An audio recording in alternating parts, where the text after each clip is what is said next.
मेरे बाबा बड़े हो गए और जैसे ही छोटा सा बच्चा बड़ा हो जाता है तो वो नाना प्रकार के सवाल करता है।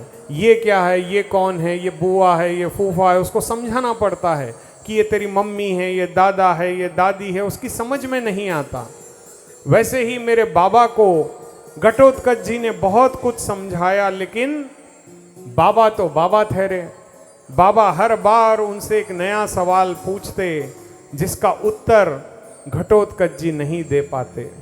तब उस जमाने में स्कूल नहीं हुआ करते। आजकल की तो हमारी माताएं क्या करती हैं, जैसे ही बच्चा बड़ा हो उसे स्कूल भेज देती हैं। बोले भाई कम से कम 6 घंटे की टेंशन तो मिटी, ये जाएगा वहां टीचर का सर खाएगा, है या नहीं, होता है ना। और जिस दिन कभी संडे का अवकाश आ जाए तो घर पे पापा भी रहेंगे और बेटा भी रहेगा और दोनों खून चूसते हैं, है या नहीं, होता है ना ऐसे कि इतने सवाल करते हैं और महिलाओं को खूब सताते हैं कि ये बना दो, वो खिला दो, ऐसे कर दो, वैसे कर दो। तो ये बोलती हैं क्यों इनकी दुकान बंद होती है और क्यों इनका स्कूल बंद होता है।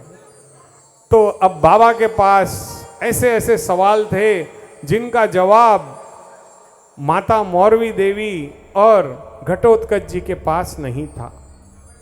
अब घटोत्कच जी के मन में ये आया कि क्यों ना मैं इसे केशव के पास ले जाऊं, द्वारकाधीश के पास ले जाऊं, क्योंकि द्वारकाधीश से बड़ा ज्ञानी इस संसार में कोई नहीं है।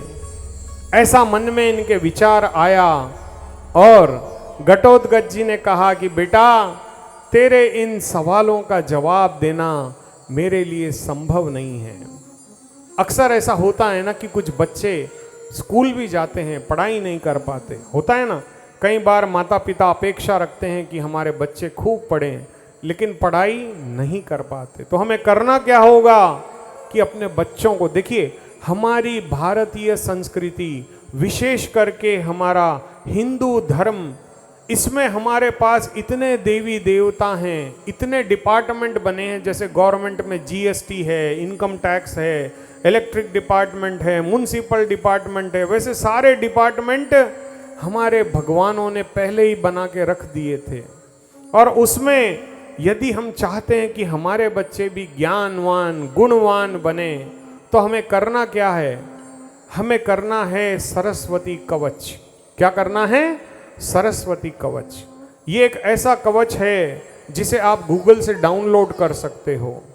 इसको रोज पढ़ने से बच्चे की बुद्धि तीव्र होती है, उसके ज्ञान चक्षु उदय हो जाते हैं और वो जो टीचर से सीखता है वो जीवन भर उसे याद रहता है और वो कभी किसी परीक्षा में फेल नहीं हो सकता, क्योंकि माँ सरस्वती का साक्षात उस पर कृपा होती है।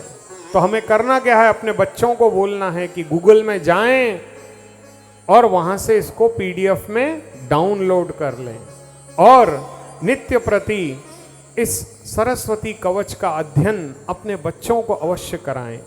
देखिए बच्चों में जितनी भक्ति भाव होगी, जितनी श्रद्धा परमात्मा की ओर होगी, उतना ही उनकी बुद्धि का विकास होगा, उनका भाग्य की संरचना होगी।